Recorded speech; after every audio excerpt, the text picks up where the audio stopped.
नमस्कार, आप देख रहे हैं अपनू उत्तराखंड और मैं हूं आपके साथ मोनिका। मुख्यमंत्री पुष्कर सिंह धामी ने विपक्षी दलों के नेतृत्व वाली केंद्र की पूर्ववर्ती सरकारों पर रेलवे को हमेशा मूलभाव के लिए इस्तेमाल करने और उसे राम भरोसे छोड़ने का आरोप लगाया। मुख्यमंत्री ने एक कार्यक्रम में कहा कि प्रधानमंत्री नरेंद्र मोदी के नेतृत्व में देश में रेलवे समेत सभी विशिष्ट क्षेत्रों में बुनियादी ढांचे को विश्व स्तरीय बनाया जा रहा है, जबकि आजादी के बाद देश पर लंबे समय तक हुकूमत करने वाली विपक्षी दलों की सरकारों ने इस तरफ कभी ध्यान ही नहीं दिया। धामी ने देश भर के 508 रेलवे स्टेशन के पुनर्विकास के लिए प्रधानमंत्री मोदी द्वारा 25,000 करोड़ रुपए की लागत से शुरू की गई। उन्होंने कहा कि अगर हम पूर्व का इतिहास खंगालें तो पाएंगे कि विपक्ष में बैठे लोगों ने रेलवे को हमेशा मूल भाव के इस्तेमाल किया। हमने पूर्व में देखा है कि कैसे रेलवे के जरिए सरकार के सहयोगियों को शांत किया जाता था। हम अच्छी तरह से जानते हैं कि रेलवे को राजनीति का अखाड़ा बनाया जाता था।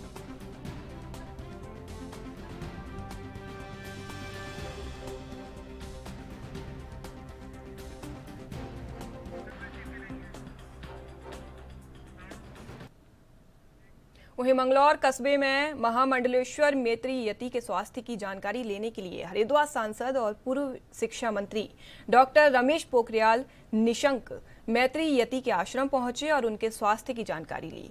हरिद्वार सांसद निशंक पोखरियाल के साथ भाजपा जिलाध्यक्ष सहित कई बीजेपी कार्यकर्ता आश्रम पहुंचे, जहां रमेश पोखरियाल ने कार्यकर्ताओं को केंद्र सरकार द्वारा चलाई जा रही योजनाओं के बारे में भी जनता को अवगत कराए जाने की अपील की। उन्होंने कहा कि केंद्र सरकार द्वारा चलाई जा रही योजनाओं का लाभ जनता को मिल रहा है। हरिद्वार जनपद में कई योजनाओं का लाभ भी हरिद्वार की जनता को मिल रहा है।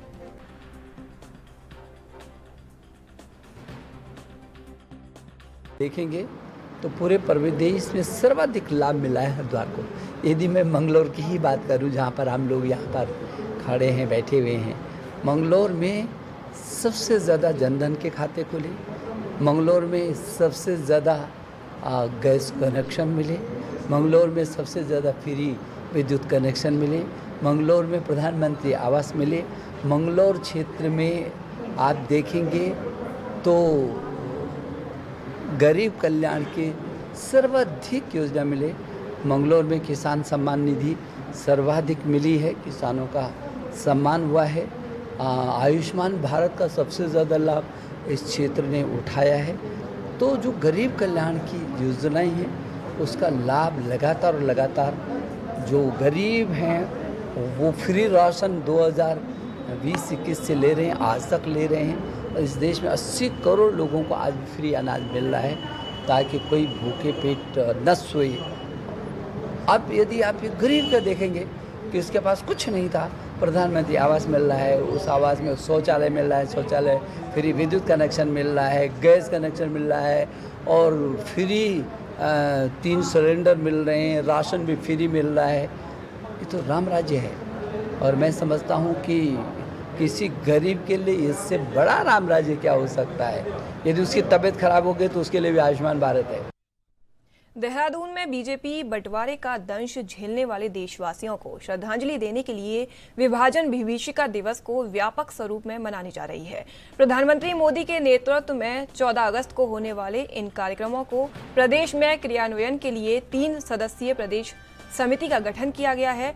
प्रदेश मीडिया प्रभारी मनवीर सिंह चौहान ने जानकारी देते हुए बताया कि प्रदेश अध्यक्ष महेंद्र भट्ट के निर्देशों पर प्रदेश महामंत्री राजेंद्र बिष्ट को इस समिति का संयोजक बनाया गया है।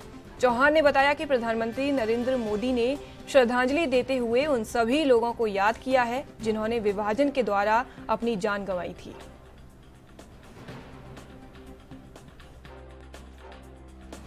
आदरणीय प्रधानमंत्री नरेंद्र भाई मोदी जी के नेतृत्व में जब से केंद्र में भारतीय जनता पार्टी की सरकार आई है और जब हमारे दुर्भाग्यपूर्ण हमारे देश का जब बंटवारा हुआ, उस बंटवारे के बाद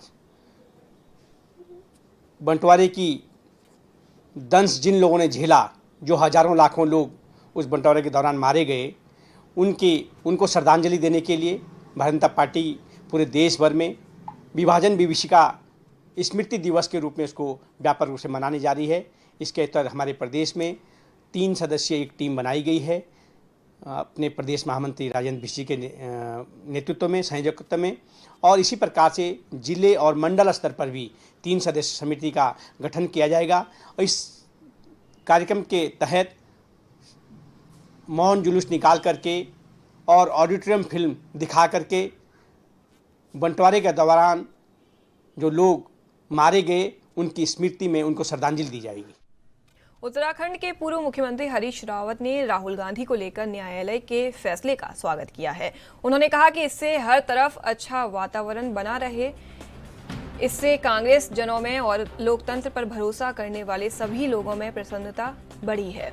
पूर्व मुख्यमंत्री ने कहा कि राजधानी देहरादून में आयोजित की जा रही कांग्रेस की इस बड़ी बैठक में आगामी दिनों के लिए राजनीतिक तैयारियों पर चर्चा की जा रही है। हरीश रावत ने कहा कि इस बैठक को लेकर आगामी दिनों के लिए बनाए जा रहे रणनीति पर राहुल गांधी ने भी अपनी सहमति जताई है और वो भी उत्तराखंड में आयोजित होने वाले कार्यक्रमों में शामिल होंगे। आपको बता दें कि अग्निवीर योजना को लेकर कांग्रेस इन दिनों विरोध करने की तैयारी में जुटी हुई है और इसको लेकर जो यात्रा निकाली जाएगी उसमें राहुल गांधी भी शामिल होंगे।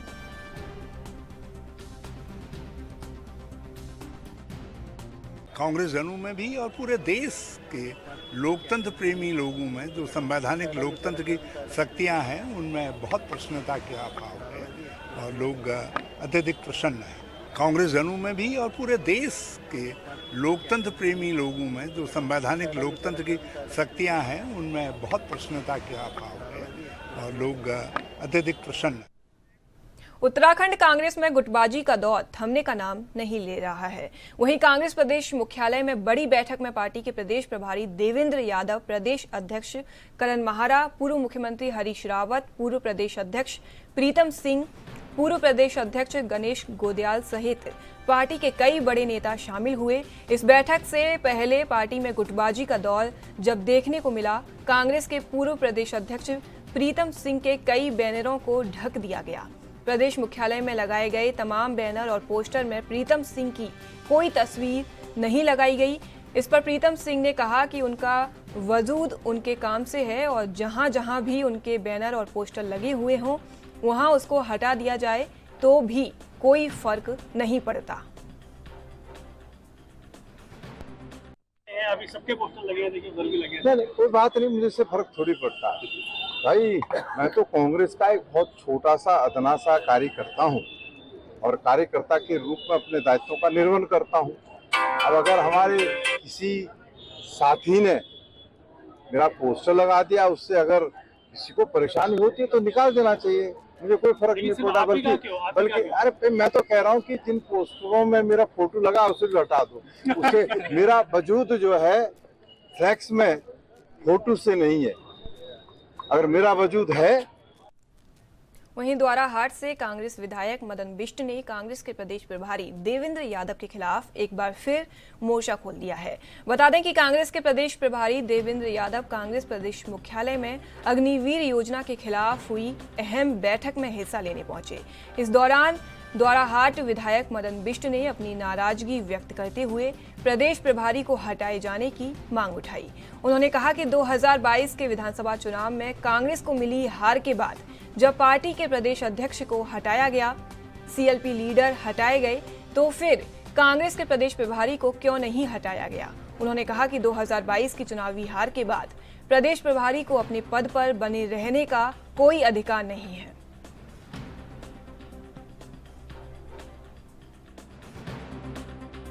हम तो आज भी कह रहे हैं, कल भी कहते रहेंगे भाई, जब प्रदेश अध्यक्ष हटा दिया, सीएलपी नेता हटा दिए, क्यों नहीं प्रभारी हटाया।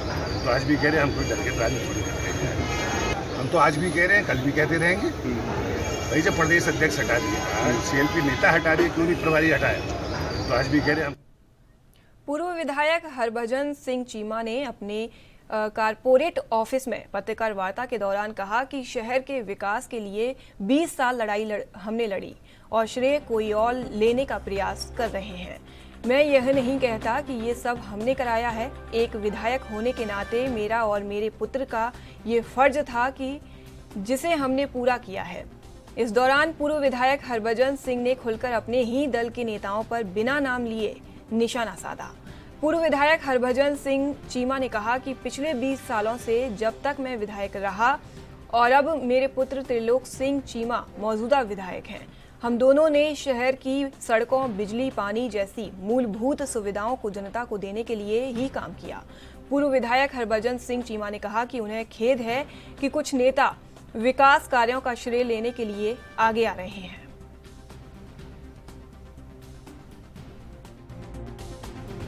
आज प्रेस वार्ता बुलाई गई आपके द्वारा, और आपके द्वारा जो स्वीकृत और विधायक जी त्रिलोक जी द्वारा जो स्वीकृत कराए गए कार्यों को रखा गया है, वहीं कहीं ना कहीं काशीपुर में जो है निकाय चुनाव या लोकसभा चुनाव को देखते हुए स्वीकृत कार्यों में अपनी तरफ श्रेय लेने का होड़ मचा हुआ, क्या कहना चाहेंगे? देखिए, मैंने 20 साल तक काशीपुर की सेवा की है। जब 2002 में मैंने पहला चुनाव लड़ा था तो उस समय काशीपुर छोटा शहर था। मुरादाबाद रेलवे लाइन से पश्चिम की तरफ का इलाका ही अली खां का इलाका और ये सब मिला करके छोटा शहर था। आज अगर काशीपुर के कद काठ को देखा जाए तो उससे 2.5 गुना आबादी काशीपुर की हो चुकी है।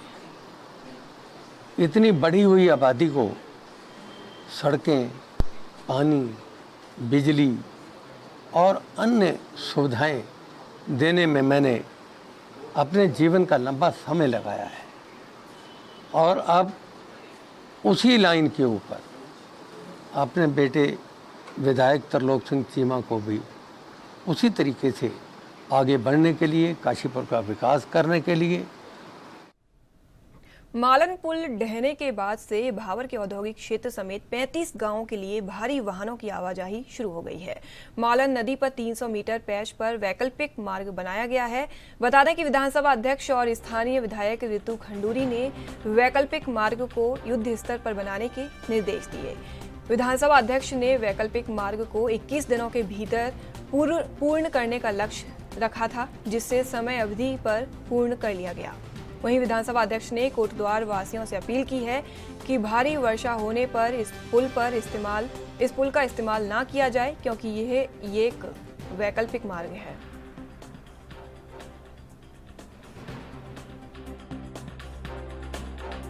मालन नदी पर पुल गिरने के बाद वैकल्पिक व्यवस्था हम लोगों ने करवाई है, और आपको बताना चाहूँगी कि ह्यूम पाइप का पुल अभी वहाँ पर बना है।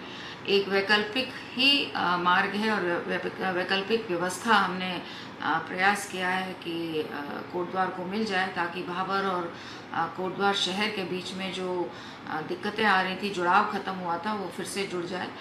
कल इस पर हम लोगों ने और हमारे जो एडमिनिस्ट्रेशन के लोग हैं, अफसरान जो लोग हैं, उन्होंने इस पर भारी वाहन चलाकर इसको देखा है, और आज से वो जनता के लिए समर्पित हो गया है। लेकिन मैं सभी लोगों से निवेदन करना चाहूँगी कि भारी वर्षा जब हो या नदी में पानी का बहाव तेज़ हो, तो इस वैकल्पिक मार्ग को ना ही इस्तेमाल किया जाए, क्योंकि ये है आखिर वैकल्पिक मार्ग। धन्यवाद।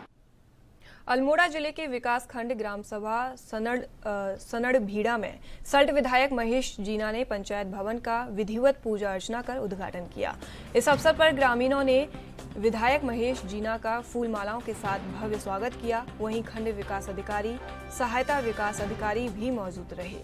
बता दें कि पंचायत भवन निर्माण 13 लाख लागत से बनकर तैयार हुआ है, जिसमें 10 लाख राज्य सेक्टर और 3 लाख वित्त से अनुदान राशि प्राप्त हुई है। आज इसे पंचायत भवन ग्राम वासियों को समर्पित किया गया है। कार्यक्रम में विधायक ने कहा कि द्विघाट 84 मोटर मार्ग को डामरीकरण के लिए प्रयासरत हैं और अन्य मोटर मार्गों के प्रस्ताव शासन को भेजे गए हैं। पंचायत भवन बनने पर सभी ग्राम वासियों को शुभकामनाएं दी और आभार व्यक्त किया। इस अवसर पर वृक्षारोपण भी किया गया।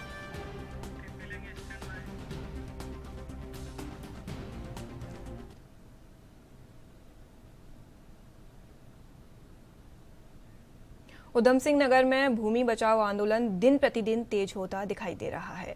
बता दें कि आंदोलन के 6वें दिन महिलाओं ने अनोखा प्रदर्शन किया। महिलाएं 20 गांवों की मिट्टी को 20 कलश में भरकर आंदोलन स्थल पर पहुंची और आंदोलन को समर्थन दिया। आंदोलन में सैकड़ों महिलाओं ने हिस्सा लिया। बता दें कि बाजपुर विधानसभा में 20 गांवों की करीब 6000 एकड़ भूमि पर तत्कालीन डीएम ने खरीद फरोख्त पर रोक लगा दी थी, जिसके बाद से लगातार पीड़ित किसानों और मजदूरों की मांग पर भूमि अधिकार देने की चल रही थी। लेकिन सरकार के आश्वासन के अलावा कुछ नहीं मिलने के बाद गुस्साए किसानों ने 1 अगस्त से भूमि बचाओ आंदोलन की शुरुआत की।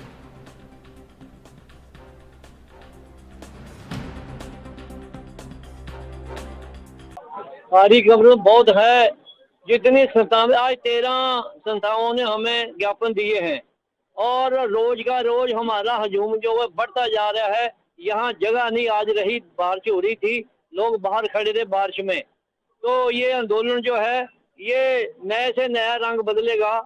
इसका हम ये जब तक ये हमारी मांग पूरी नहीं होगी तब तक ये आंदोलन जारी रहेगा, चाहे हमारी जिंदगी यहाँ बैठे रहेंगे। इतना बड़ा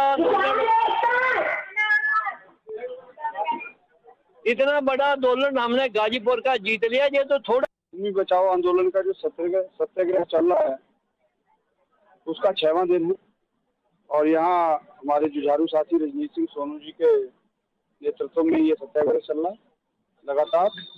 और आज यहाँ पर हमारे गांव की जो महिलाएं हैं वो थाती कलश लेकर के आई हैं और वो मिट्टी है उसमें सारे गांवों की, जो सारे गांवों की एकजुटता को प्रदर्शित करती है। और जब 1 जून 2020 को ये शुरू हुई थी मुहिम, भूमि बचाओ मुहिम, तब से ये मिट्टी इकट्ठी की थी और यही घरों जो कलश बने हैं ये नेतृत्व पूरे गांवों का कर रहे हैं। तो आज ये आंदोलन स्तर पर स्थापित किए गए हैं। सबने इनको रक्षा सूत्र बांध करके संकल्प लेना है, कल को कि दोहराना है संकल्प को। संकल्प पहले लिया है कि हम जब तक हमारी मातृभूमि, हमारी मिट्टी, हमारी जमीन के अधिकार जो छीने हैं सरकार ने वो वापस नहीं कर दी तब तक। तो फिलहाल एक छोटा सा ब्रेक, जल्द हाजिर होंगे ब्रेक के बाद।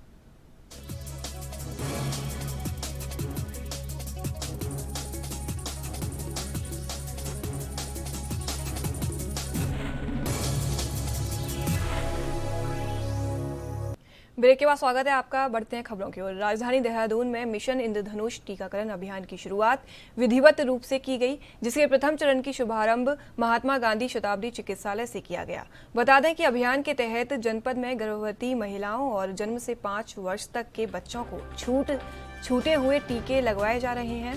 जनपद में पहली बार टीकाकरण का ऑन द स्पॉट पंजीकरण यूविन पोर्टल के माध्यम से किया जा रहा है।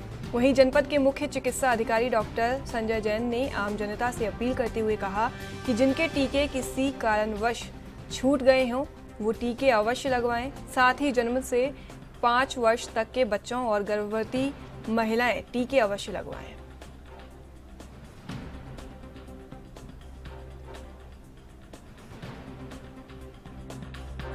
मिशन इंद्रधनुष भारत सरकार की एक बहुत ही महत्वाकांक्षी योजना है, जिसमें कि जो भी बच्चे किसी वजह से यदि टीका लगने से छूट गए हैं उन बच्चों को इस विशेष अभियान में हम कवर कर रहे हैं।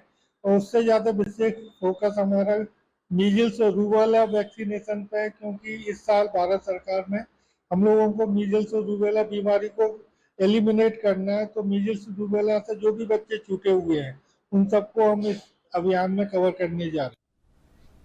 उत्तराखंड में आई फ्लू के मामले तेजी से बढ़ रहे हैं। राज्य के सभी जिला अस्पतालों, सामुदायिक स्वास्थ्य केंद्रों और निजी अस्पतालों में रोजाना आई फ्लू के मरीज पहुंच रहे हैं। मरीजों की संख्या में इजाफा देखते हुए राज्य सरकार ने एडवाइजरी जारी की है और स्वास्थ्य विभाग की तरफ से लोगों को सचेत रहने के लिए कहा गया है। वहीं आई सर्जन डॉक्टर जगदीश पाठक ने कहा कि आई फ्लू के केस बढ़ रहे हैं, ऐसे में एहतियात बरतने की जरूरत है। उन्होंने कहा कि मास्क का इस्तेमाल जरूर करें ताकि वायरस ना फैले। इसके साथ ही उन्होंने कहा कि पानी उबाल कर ठंडा करें और आंख साफ करें और आई ड्रॉप भी डालें।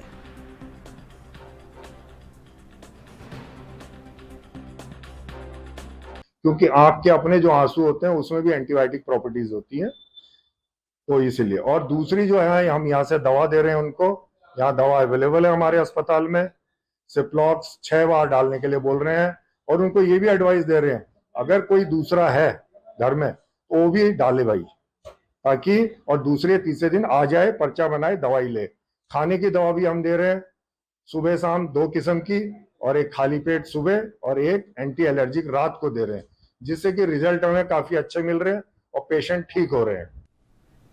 खबर उधम सिंह नगर के जसपुर क्षेत्र से है, जहां जिलाधिकारी उदयराज सिंह सामुदायिक स्वास्थ्य केंद्र पहुंचे और अस्पताल का निरीक्षण किया, जिसके बाद उन्होंने तहसीलदार कार्यालय कोर्ट परिसर, खतौनी कंप्यूटर रूम, भारतीय खाद्य निगम कार्यालय का भी निरीक्षण किया। वहीं राजस्व चिकित्सालय में अनियमितताओं को दूर करने के लिए निर्देशित किया गया।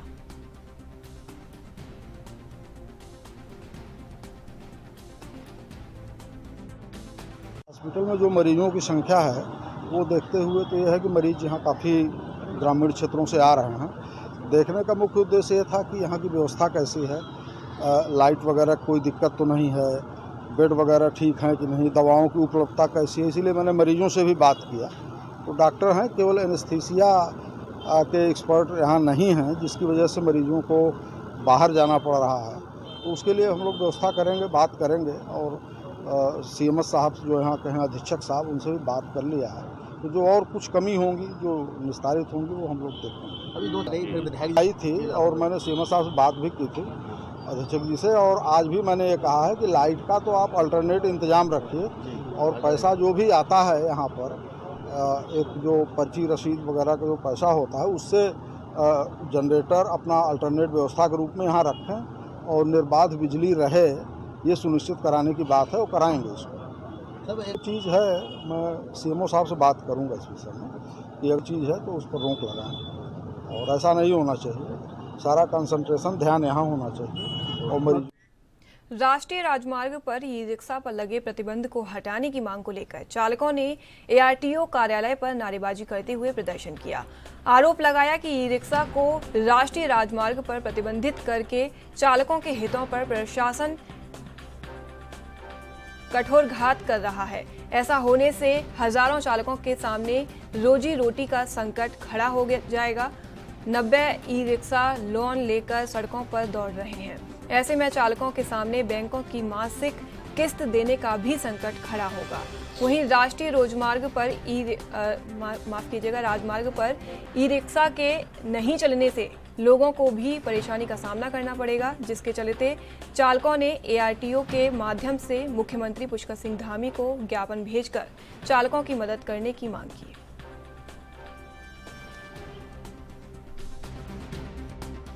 सहायक संभागीय प्रवर्तन अधिकारी है, उन्होंने शासन को एक ऐसा तुगलकी प्रस्ताव भेजा जिसमें उन्होंने कहा कि ई-रिक्शा, जितने भी ई-रिक्शा हैं, इन्हें राष्ट्रीय राजमार्ग पर प्रतिबंधित किया जाए चलने से। हम कहना चाहते हैं कि ये प्रस्ताव जो है गरीब विरोधी है। आज इस व्यवसाय में तमाम गरीब लोग किसी प्रकार अपना रोजी रोटी और गुजर बसर कर रहे हैं। दूसरा जो NGT है, NGT अधिनियम 2010 है, उसके सभी मानकों को हमारे ई-रिक्शा पूर्ण करते हैं। रोड टैक्स ये ले रहे हमसे, इंश्योरेंस ये ले रहे और आपका फिटनेस चार्ज ये ले रहे, और नए ई-रिक्शा रोज पंजीकरण कर रहे हैं। ये कहते हैं कि अगर जो नगर में ई-रिक्शा की तादाद ज़्यादा होगी तो ये नए रजिस्ट्रेशन बंद कर दें। अपनी पीड़ा से अवगत कराने के लिए माननीय मुख्यमंत्री श्री पुष्कर सिंह धामी को संबोधित एक ज्ञापन हमने आज सहायक संभागीय प्रवर्तन अधिकारी श्री मोहित कोठारी जी के माध्यम से भेजा। दिया गया है, उसे उच्चाधिकारियों को प्रेषित किया जाएगा। उसमें जो भी कार्रवाई की जानी है उनके स्तर से की जानी है। हमारे स्तर से जो प्रस्ताव भेजा हो केवल प्रस्ताव है, उसमें जो भी फाइनल डिसीजन होगा वो RTA के स्तर से प्रस्ताव पास होकर शासन के स्तर। उत्तराखंड में प्रदेश भर में लगातार हो रही बारिश से जनजीवन अस्त व्यस्त हो गया है, तो वहीं नदियां और बरसाती नाले अपने उफान पर हैं। प्रशासन द्वारा लोगों को हिदायत दी जा रही है कि नालों से दूर रहें और सफर के दौरान जल्दबाजी ना करें, लेकिन इसके बावजूद कुछ लोग अपनी जान जोखिम में डाल रहे हैं। बता दें कि जनपद नैनीताल के हल्द्वानी में बरसाती राजकीय नाले के तेज बहाव में फंसी एक कार के अंदर से जिंदगियों को बचाने का स्थानीय लोगों ने रेस्क्यू अभियान चलाया। स्थानीय लोगों ने रेस्क्यू अभियान चलाकर उनकी जान बचाई। वहीं 2 छात्राएं नदी किनारे फंस गईं। SDM ने खुद उनका रेस्क्यू किया।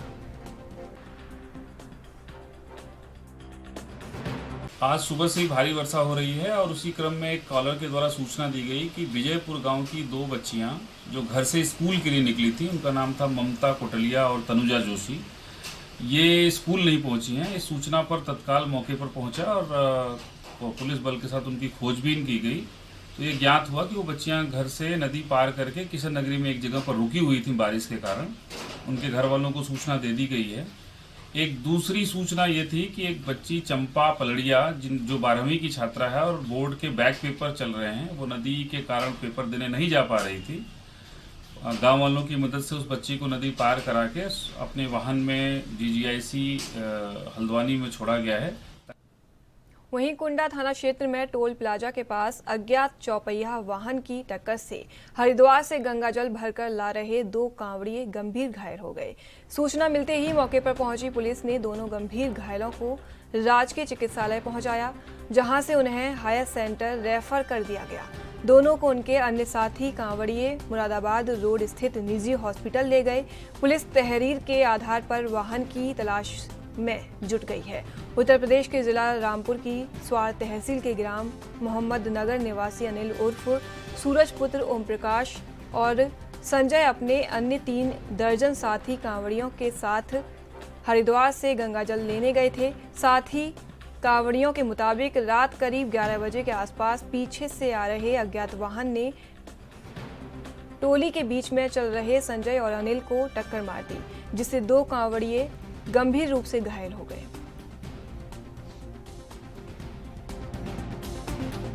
वाले लोग थे, सीधे काशीपुर के लिए आ रहे थे। आगे मंदिर पे रुकने की प्रोग्राम था। वहाँ पे 2 भोले हमारे थोड़ा पीछे रह गए थे। उनको आने वाली एक स्पीड से गाड़ी आ रही थी, उनको उड़ा दिया गया, तो पीछे से ठोक दिया गया उनको। पुलिस उसी टाइम पहुंची थी। पुलिस ने उनको गंभीर रूप से घायल थे, तो पुलिस ने उनको भर्ती कराया था, लेकिन वहाँ से गायब हो गई थी। पुलिस को कोई आई नहीं थी अभी तक, बिल्कुल भी कुछ नहीं। कहाँ के रहने वाले? जी हम ग्राम मोहम्मद नगर, जिला रामपुर, तहसील स्वार।